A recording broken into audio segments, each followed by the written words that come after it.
Mon colonel, hier vous avez déclaré que vous étiez le ministre de la Sécurité présidentielle, mais que certains n'obéissaient pas à votre commandement. Quels sont ces militaires qui n'obéissaient pas à votre commandement?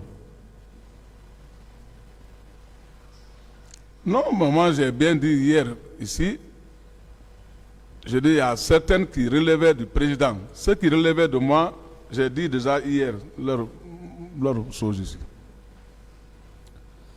Est-ce que le commandant Toumba obéissait à votre commandement? Il ne relevait pas de moi, il relevait du président. Je vous prie de regarder cette vidéo jusqu'à la fin pour mieux comprendre. Merci à tous. Mais vous étiez le ministre de la Sécurité présidentielle. Et lui, il était son aide de camp. Vous étiez censé être son chef. Il ne vous arrivait jamais de lui donner d'ordre? Militairement, j'étais son gradé, mais sous les ordres, eux, ils relèvent du président. D'accord.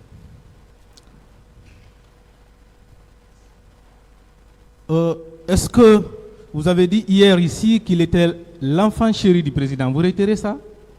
Bien sûr. Est-ce que c'est parce que c'est lui qui a donné le pouvoir au président qu'il en était? Est-ce que c'est à cause de ça? Je n'en sais pas. D'accord. Dans sa narration préliminaire, il avait expliqué ici que le général Mamadouba Toto Camara avait pris le pouvoir, qu'il présidait une réunion d'officiers, la porte était fermée, il est venu la briser, il est entré, le général a déclaré, mais c'est de l'indiscipline. Il a dit au général, vous ne bougez plus, vous êtes en arrestation. Est-ce que vous étiez à cette réunion? Ça, c'est mensongère, c'est pas vrai. Est-ce que vous étiez à la réunion? C'est ce qu'il veut savoir. À cette réunion, j'étais présent à cette réunion. C'est pour ça que je dis que ce n'est pas vrai ce qu'il a dit. Mais est-ce qu'il était venu là-bas quand même? Il était venu là-bas? S'il est venu là-bas, c'est peut-être après nous. D'accord. Il a également déclaré que vous étiez parti arrêter le commandant du bataillon des chars, mais vous n'avez pas pu. Il est parti le prendre, il l'a amené. Vous confirmez cette autre information? C'est pas vrai. Là aussi, c'est pas vrai. D'accord. Pour clôturer ce chapitre, le commandant Toumba a aussi déclaré ici avoir provoqué une réunion à 4. Le capitaine Dadis, le général Konaté, lui-même et vous. Et qu'au cours de cette réunion, la question du pouvoir a été posée. Le capitaine Dadis lui a donné la parole. Il a déclaré ceci. Le général Konaté et vous, vous êtes nos grands. Mais vous nous aviez dit que le général vous avait promis le pouvoir. Vous renvoyant la question, il vous aurait demandé, n'est-ce pas, Granco? Vous auriez dit oui, oui. Que c'est dans ces conditions que le capitaine Dadis est devenu président. Est-ce que vous confirmez cette information aussi? Je vais vous donner les informations concernant la partie là. Parce que, comme je vous ai bien dit, quand il y a eu le mouvement au niveau du camp, pour finaliser le mouvement, on est rentré dans le bureau du général Sekouba, paix à son âme Issa, Sekouba, le président Dadis et moi. Nous étions 4. C'est là où on a discuté de la situation du pouvoir, auquel Issa, paix à son âme, avait déjà dit sur place là-bas que non, Sekouba, tu ne dois pas le pouvoir. Moi qui a tapé la table, j'ai dit non, ce n'est pas lui qui doit prendre. On doit donner le pouvoir à Dadis parce que ce n'est pas daté d'aujourd'hui. Nous étions au nombre de 4. Vous pouvez faire les enquêtes autour des commandos au niveau du camp. D'accord. Mon colonel, entre vous, ministre de la Sécurité présidentielle, et le commandant Toumba Diakité, aide de camp du président Dadis, qui a été nommé avant l'autre? Reprenez la question. Entre vous deux, entre Toumba et vous, qui a été nommé en première position? C'est moi. Donc vous avez été nommé comme ministre de la Sécurité présidentielle avant Toumba. Est-ce que vous avez été consulté pour sa nomination? C'est moi qui les ai recommandés au président. D'accord. Vous n'étiez pas opposé à sa nomination? Non, ce sont mes jeunes. Je ne peux pas m'opposer à leur nomination. C'est moi qui ai fait la proposition au président. Et le président a validé, vous n'avez manifesté aucune opposition. D'accord. Je vais vous lire un passage de votre interrogatoire. Au point de vue grade, je suis son supérieur, mais au niveau du commandement, il relevait exclusivement du commandement du président de la République. Je précise que lors de sa nomination, nous n'étions pas d'accord et pour cause, il a une mauvaise formation et il est indiscipliné. Que le commandant Toumba m'excuse pour ces mots, ce n'est qu'une lecture. Vous vous rappelez de ça? Ce n'est pas vous qui avez dit ça? Ça, c'était quand on était dans les rangs. Ça, c'est dans les rangs. Mais après, le mouvement, comme je vous ai dit, les propositions maintenant qu'on a retourné proposer au président. Donc, ce que je viens de lire là, ça ne vient pas de vous. La déclaration là, ça ne vient pas de vous. Pour dire? La déclaration là, selon laquelle vous n'étiez pas d'accord pour sa nomination. Parce que selon vous, il serait mal formé et qu'il serait indiscipliné. Ça ne vient pas de vous? Non. Et ça ne vient pas de moi. Vous étiez assisté de votre avocat. D'accord. Le 28 septembre, lorsque vous êtes venu rendre compte de votre mission au président d'Addis, avant de sortir de son bureau, est-ce que lui et vous aviez parlé de ce qui s'est passé au stade du 28 septembre? Est-ce que vous aviez parlé de ça? J'ai déjà parlé de ça hier.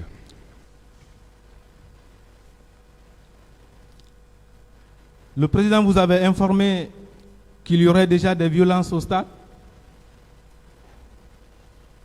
Reprenez la question. Lorsque vous êtes venu lui rendre compte de votre mission, la mission que vous étiez allé accomplir à Koya, au cours de votre compte rendu, est-ce qu'il en a profité pour vous dire qu'il y a des violences au stade? Est-ce qu'il vous l'a dit? Parce qu'il était déjà informé. Est-ce qu'il vous l'avait dit? C'est moi qui ai informé, c'est moi qui ai demandé au président, j'ai dit que quels sont les militaires qui ont été au stade. D'accord. C'est à Bambeto que vous avez été informé de la survenance des violences au stade ou bien c'est au camp Alpha Yaya? J'ai bien dit que c'est au niveau de Bambeto que j'ai eu l'information par les parents de Bambeto même. Les gens qui étaient à Bambeto. Et pourtant, là aussi, au regard de votre procès verbal interrogatoire devant les juges d'instruction, c'est au camp que vous avez eu cette information. Je vous lis ce passage. Non. Au sortir de ce compte rendu, j'ai croisé certains militaires qui disaient que d'autres militaires sont allés tirer sur la population au stade du 28 septembre.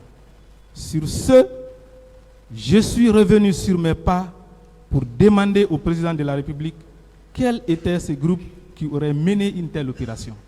Donc, si on s'en tient à ça, vous n'étiez pas informé jusqu'à votre rencontre avec le président. C'est au sortir de cette rencontre que vous avez eu cette information. Entre l'information reçue au camp Alpha Yaya, l'information reçue à Bambeto, qu'est-ce qui est vrai, mon colonel? Il y a eu deux versions.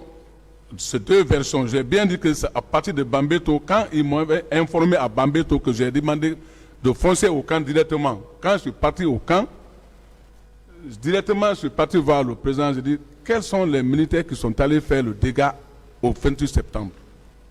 Le président en réponse, il m'a dit qu'il n'en sait rien. Il n'en sait rien.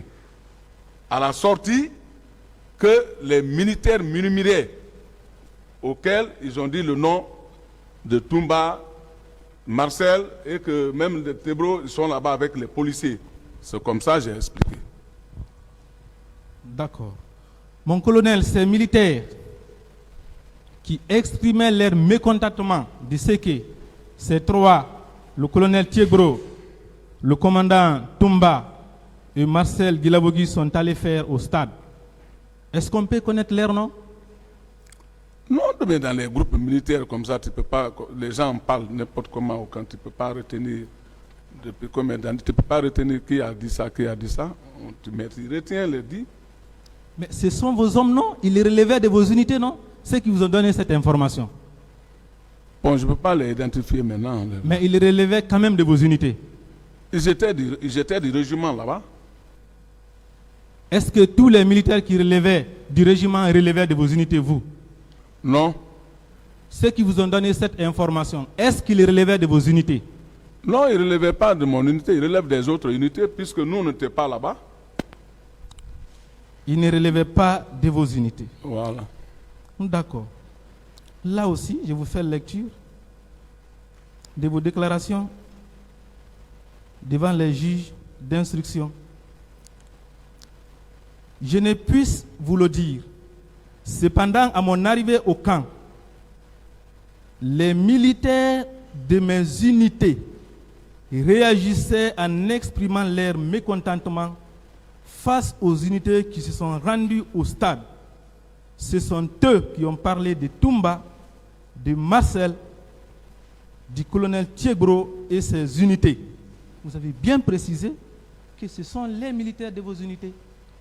Et aujourd'hui, vous dites qu'ils ne relevaient pas de vos unités. Qu'est-ce que vous en dites, mon colonel? C'est ça. D'accord. C'est des militaires du camp. Il n'y a pas de problème. Mon colonel, vos propres enquêtes que vous avez menées concernant les événements du 28 septembre ont consisté à faire quoi? Les enquêtes que vous avez menées ont consisté à faire quoi? Mes propres enquêtes que moi j'ai menées, comme je vous ai déjà dit, c'est les deux là. Et le troisième, lui, il a une mission avec les policiers toujours, qui est le colonel Thiegro. Donc les deux là, donc eux, c'est ça que moi j'ai miré là-dessus. Je dis que ceci là, sûrement quand on les met aux arrêts, vous allez connaître maintenant ceux qui sont derrière. Mon colonel, les enquêtes menées, quelles sont les opérations qui ont caractérisé ces enquêtes-là? Vous avez fait quoi? Vous êtes allé où? Vous avez interrogé qui? Vos enquêtes-là, elles ont consisté à quoi? Quand j'ai fait mes enquêtes, les ont dit qu'on m'a dit, et c'est à travers ça que moi je suis venu pour exprimer ça au président. D'accord. Hier, vous avez déclaré que c'est vous qui aviez pris l'initiative d'arrêter Toumba, mais que le président vous a dissuadé. Il vous a demandé de surseoir parce qu'une commission internationale d'enquête viendra faire la lumière. Cependant, je trouve que dans son interrogatoire, le président dit le contraire. Lui, il dit que c'est lui qui a pris la décision pour l'arrêter, mais que Makambo et vous l'aviez dissuadé parce que Toumba était armé. Vous l'aviez dissuadé. Et lui, qu'il ne pouvait que se soumettre. Que c'est suite à ça qu'il a décidé de faire appel à une commission d'enquête internationale. Qu'est-ce que vous en dites? J'ai bien dit et j'ai répété et j'ai pris hier les deux témoins. Il y a un qui est déjà mort, il y a un qui est vivant. J'ai dit bien. J'ai dit que quand je suis venu rendre compte au président, ça c'était la nuit, et après avoir fini de rendre compte, quelques minutes après, Toumba est rentré. Dès qu'il est rentré, j'ai demandé au président que votre aide de camp, il fait partie. Donc on doit mettre main sur lui. On doit le mettre aux arrêts. Là-bas, il a passé toute la nuit, il a pleuré là-bas à la porte. Hein? C'est dans ça maintenant que le président a dit non, restez tranquille. Comme j'ai déjà envoyé une commission, il y a une commission d'enquête internationale qui viendra. Donc il doit siéger tout là-dessus. C'est comme ça s'est passé. D'accord. Mais au moins, est-ce que le président vous a une fois dit que Toumba a avoué les faits devant lui? Il vous a une fois dit ça? Bon, moi je n'en sais rien. Il ne vous a jamais dit ça? D'accord. Je vais vous lire un passage de la déclaration du président Dadis, où il dit d'ailleurs que Toumba a avoué les faits, et il dit également que c'est vous qui l'avez dissuadé. Peu après, Joseph Makambo est venu pour échanger avec moi autour de la décision que je venais de prendre concernant l'arrestation d'Aboubacar Sidiki Diakité alias Toumba. À l'occasion, il m'a annoncé le retour de ce dernier tout en précisant qu'il est suffisamment armé. Je vous signale que c'est lui qui détenait les clés de la poudrière. C'est entre-temps qu'il m'a annoncé la présence d'Aboubacar Sidiki Diakité alias Toumba. Il m'a persuadé qu'il n'était pas facile de mettre main sur lui à cause de l'armement qu'il dissimule. À vouloir le tenter, il fallait s'attendre à beaucoup de morts collatéraux. Après tout, j'ai fait introduire Aboubacar Sidiki Diakité alias Toumba dans mon bureau. J'ai constaté qu'il portait un blouson communément appelé parka, sous lequel étaient dissimulées plusieurs grenades et autres armes. À ma question de savoir pourquoi il a commis ces actes, il m'a réitéré qu'il ne me revenait pas de faire un tel travail et que ce qui a été fait, c'est son rôle. Il s'est mis à raconter n'importe quoi, toute chose que j'ai déplorée. Après notre séparation, j'ai essayé de planifier son arrestation. J'en ai parlé au ministre chargé de la sécurité présidentielle, M. Claude Pivi, qui m'a fait les mêmes remarques que Joseph Makambo. En voulant l'arrêter, il m'aurait achevé. Il était le commandant du régiment de la garde présidentielle. Il avait à sa disposition les hommes et les armes. Je ne pouvais qu'obéir. C'est ce qui m'a poussé d'ailleurs à faire appel aux Nations Unies pour la mise en place d'une commission d'enquête internationale. Vous avez entendu le président qui dit non seulement que Toumba a avoué devant lui, mais que lui, il avait pris la décision de l'arrêter. C'est vous qui l'avez dissuadé. D'accord. C'est une question. Oui, oui. Vous l'avez écouté quand même. J'ai bien écouté, j'ai demandé si c'est une question. Oui, c'est une question. Ah. Moi, c'est ici que j'apprends que lui, il avait la clé de la poudrière. Ça, c'est sérieusement, ça, c'est... Moi, personnellement, je ne peux pas accepter ça. La clé d'une poudrière, ce n'est pas un capitaine et un lieutenant qui peut garder ça. C'est ici que moi j'ai appris ça, ce que vous venez de dire, la clé de poudrière. Moi, je n'en sais rien de ça. Je n'en sais rien de ça. Deuxièmement, j'ai bien dit, ce n'est pas ni situation de grenade, ni autre chose. C'est seulement la commission internationale de fait qu'on m'avait dit ça. À cause de ça, je me suis calmé pour attendre l'arrivée de ces délégations-là. J'ai bien dit ça hier. Je n'ai fait que lire une déclaration du président Dadis. Mon colonel, à quelle date le président Dadis vous avait confié la mission d'aller traquer les militaires à Manéa d'Ankoya? À quelle date? Il m'avait parlé ça le 25. Le 25. Et le 26, moi j'ai fait la mission pour l'abbé. Parce que seulement qu'il puis le premier sur le sol de l'abbé pour aller d'abord sillonner là-bas et les attendre. Quand je suis revenu de l'abbé, quand on est rentré, moi je suis rentré à 22h. Donc, je n'ai plus eu de contrat avec quelqu'un. Directement, je suis parti me reposer. Donc, le matin très tôt, dès que je me suis levé, maintenant, il fallait maintenant aller faire la mission pour ne pas qu'il va me demander « Ah, je t'ai confié une mission, est-ce que tu as appliqué ?» Voilà la raison pour laquelle je suis parti directement à Mania le 28, très tôt le matin. Ah, vous êtes rentré à 22h? Non, je suis rentré de l'abbé à 22h. Mais hier, vous avez déclaré ici que vous êtes rentré après le président, que le président est rentré avant vous. Or, le président dit être rentré après 0h.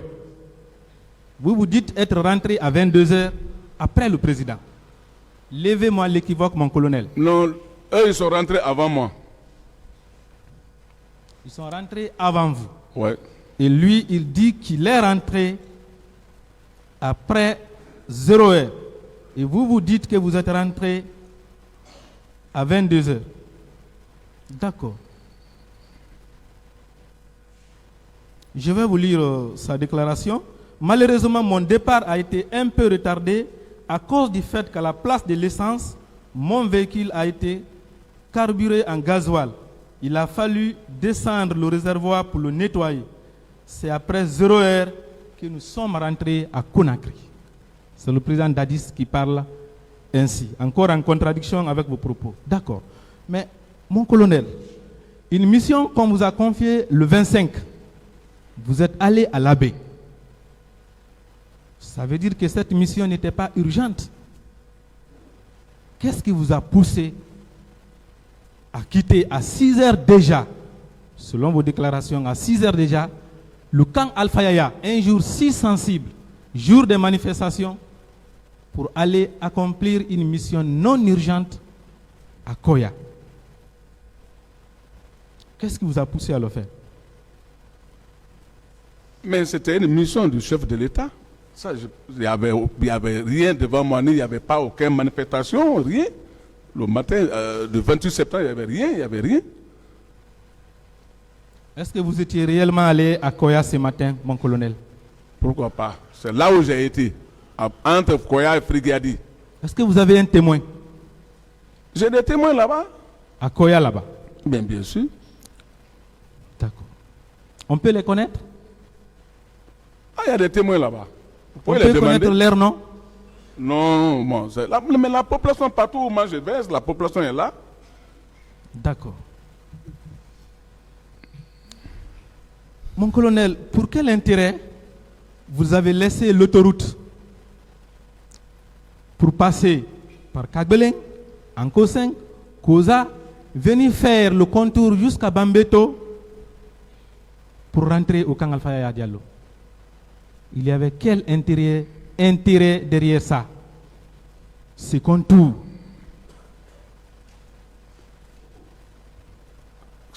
C'est une question. Quand tu vas pour chercher quelqu'un, la route que tu passes pour aller chercher quelqu'un, arriver, quand tu n'as pas trouvé, ce n'est pas les mêmes routes là que tu vas venir. Tu vas contourner une autre route pour venir en cas où tu vas le voir sur la route. Voilà les raisons pour lesquelles j'ai pris l'autoroute maintenant pour venir. Tout ça en surveillant le bord de route, si je pouvais les rencontrer en route. D'accord. Si je vous ai bien compris, hier vous avez dit qu'après votre rencontre avec le président Dadis, vous avez vérifié si vos hommes sont positionnés et vous leur avez demandé de veiller, de contrôler s'il n'y aura pas de militaires incontrôlés. Je pense que vous avez dit ça hier. Est-ce que vos hommes vous avez rendu compte par après? Est-ce que vous avez vu, ils vous ont rendu compte avoir vu les mouvements d'entrée et de sortie des militaires et des civils armés au camp? Est-ce que vous avez rendu un tel compte rendu? Non. Quel est le compte rendu qu'ils vous ont fait? Quand je suis venu, je dis que je suis rentré au camp avec mes hommes. Les éléments qui étaient en place, on a fait leur contrôle, ils étaient tous en place. C'est maintenant les autres, ça murmurait un peu maintenant partout, entre eux, les militaires et un peu partout, que ça, voilà, il y a eu le problème au stade. Mais ça trouvait que nous, on était déjà informés à Bambeto. Voilà. D'accord. Vous êtes resté à Manéa jusqu'à 11h40. Au retour, vous êtes arrivé à Koza à quelle heure? Bon, moi, presque, j'ai quitté là-bas pas à 11h. Bon, si j'ai bonne mémoire, à 10h et quelques, j'ai bougé pour venir. Moi, je suis rentré au camp, je ne peux même pas, avec les nervosités, je ne pouvais même pas retenir l'heure que je suis rentré au camp, mais c'était entre midi et 13h comme ça que je suis rentré au camp. 11h ne vous a pas trouvé? 11h ne vous a pas trouvé à Manéa? Non. Manéa, dès 9h déjà, j'étais à Manéa. Non, je ne parle pas de l'arrivée à Manéa, le départ. Est-ce que 11h ne vous a pas trouvé là-bas? Nous, on a sonné là-bas un peu, après on a replié. Donc, vous étiez resté à Manéa jusqu'à 11h40. Ça veut dire que vous êtes arrivé à Koza aux environs 13h et 14h, c'est ça? Non, bon, Koza un peu plus tard, je peux dire que ça c'était dans les vers midi, peut-être comme ça qu'on est arrivé à Koza maintenant, pour rentrer au camp. Puisque la route était libre. Ok.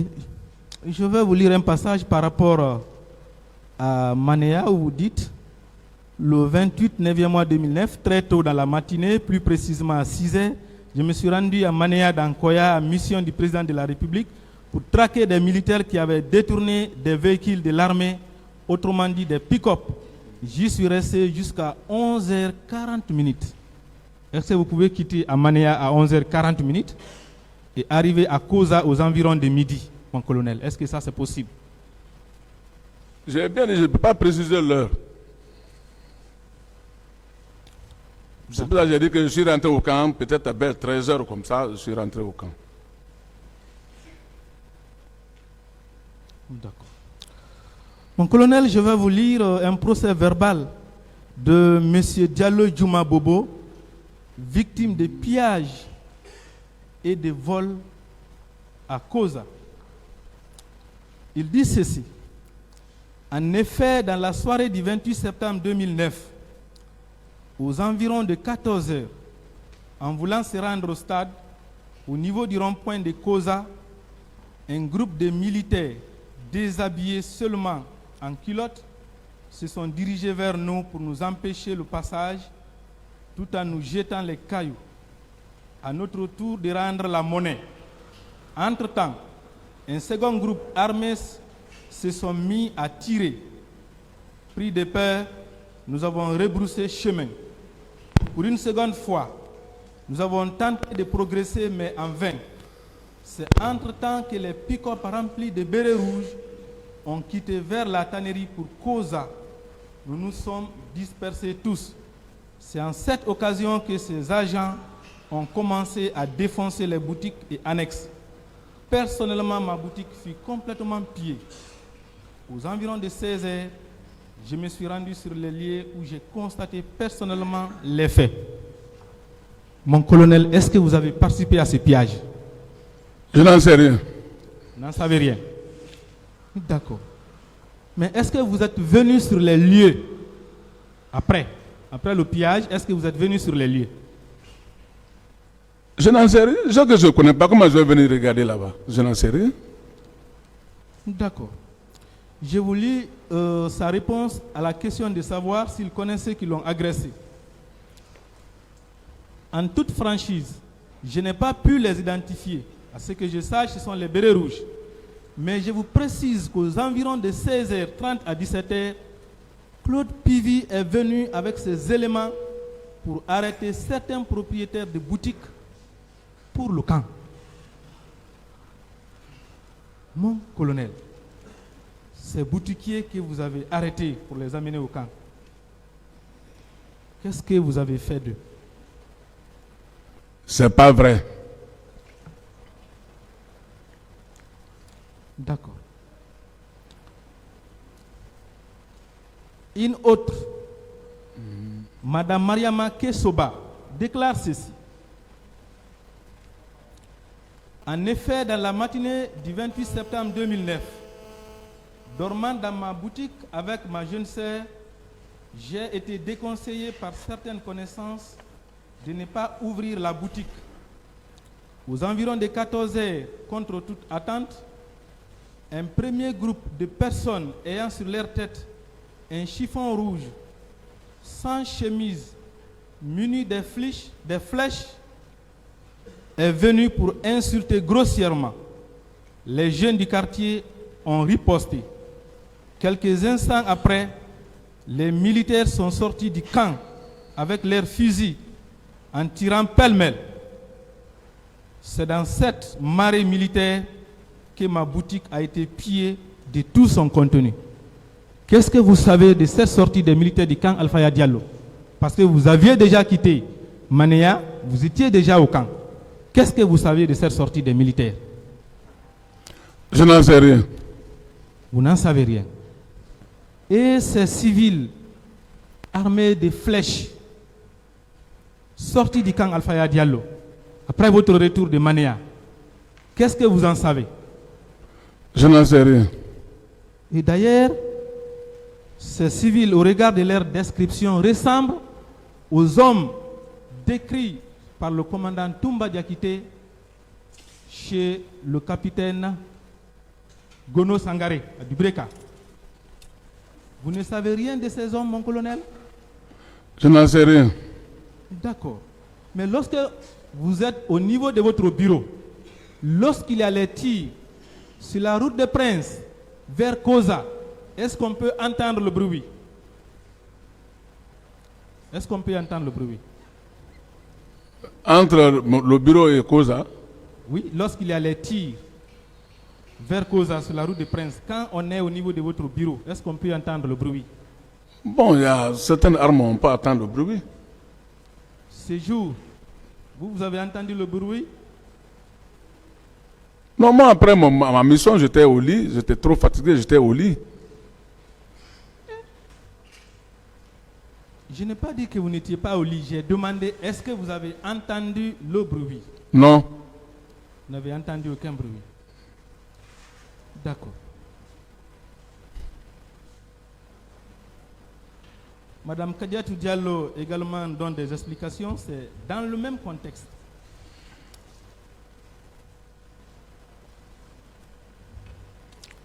De même,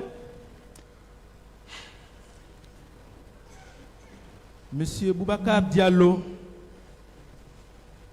a également été victime ce jour de pillage. Je voudrais avant tout savoir, vous étiez sorti avec quel type de véhicule ce jour? Vous étiez sorti avec quel type de véhicule?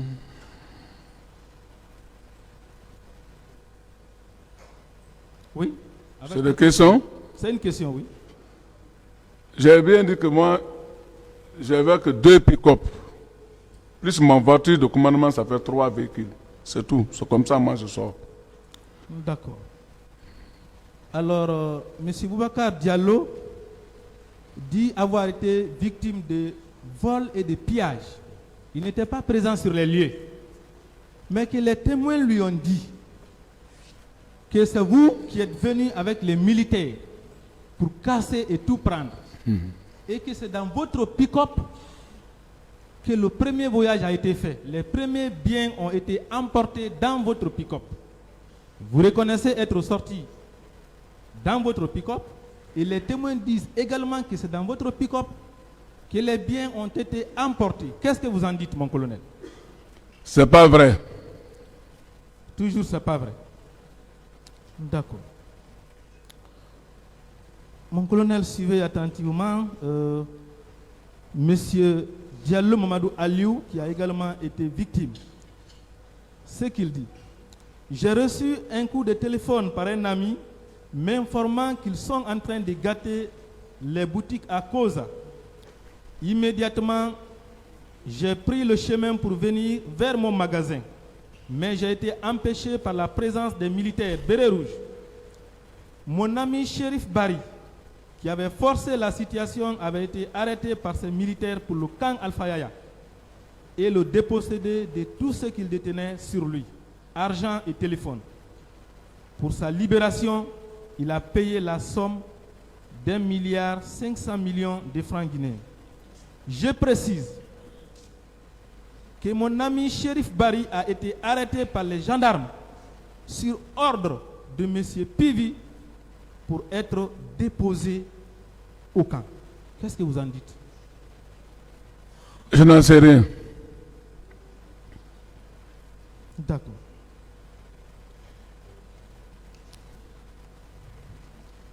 Il n'y a pas de problème.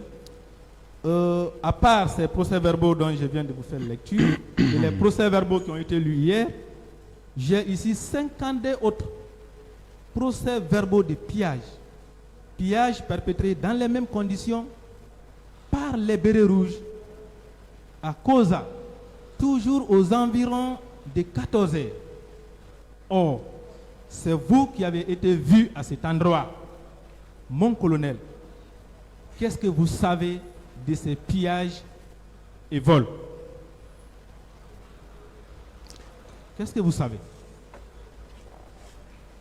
La situation des bérets rouges que vous parlez là souvent, moi, c'est pas moi seul qui a des groupes de bérets rouges. Je vous ai bien déterminé qu'il y avait des bérets rouges à Bata, il y avait des bérets rouges à Kindia. Donc moi, L'essentiel est que moi, le groupe qui était avec moi était bien contrôlé par moi-même. C'est pas vrai. Mais vous avez au moins été vu. Vous avez été vu, au moins. D'accord. Mon colonel, ce jour 28 septembre, est-ce que vous étiez revêtu de béret rouge, vous et vos hommes? Est-ce que vous étiez revêtu de béret rouge? Question? C'est une question, oui.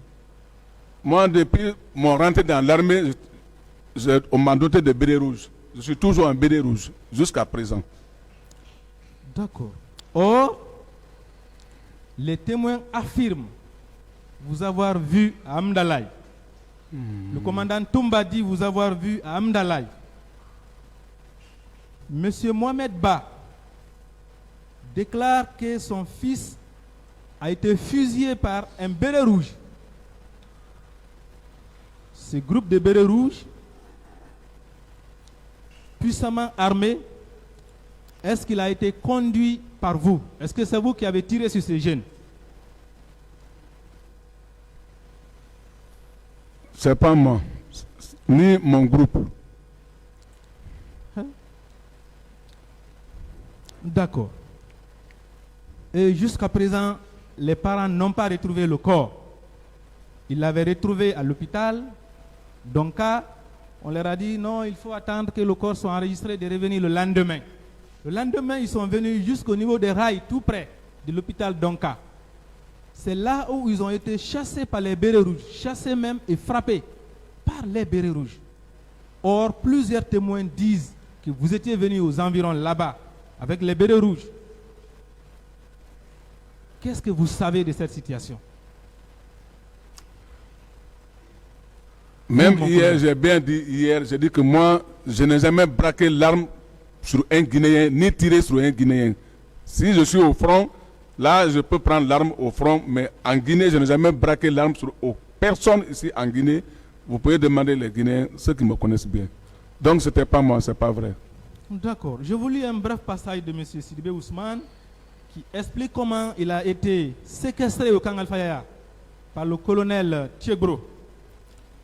À peine on nous débarquait, le capitaine Thiegro est arrivé en donnant l'ordre aux militaires, aux agents de nous frapper et nous enfermer, où j'ai fait personnellement 4 jours.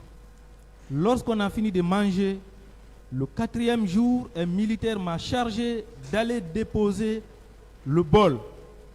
Et c'est dans cette optique que j'en ai profité pour prendre la tangente, alors qu'on disait dans ma famille que je suis déjà mort. Ce monsieur qui a décrit sa séquestration vous a cité. Il vous a cité. Il a cité le colonel Thiegro. Vous l'avez agressé. Et il a même dit vous avoir vu même aux environs du stade. Qu'est-ce que vous en dites, mon colonel?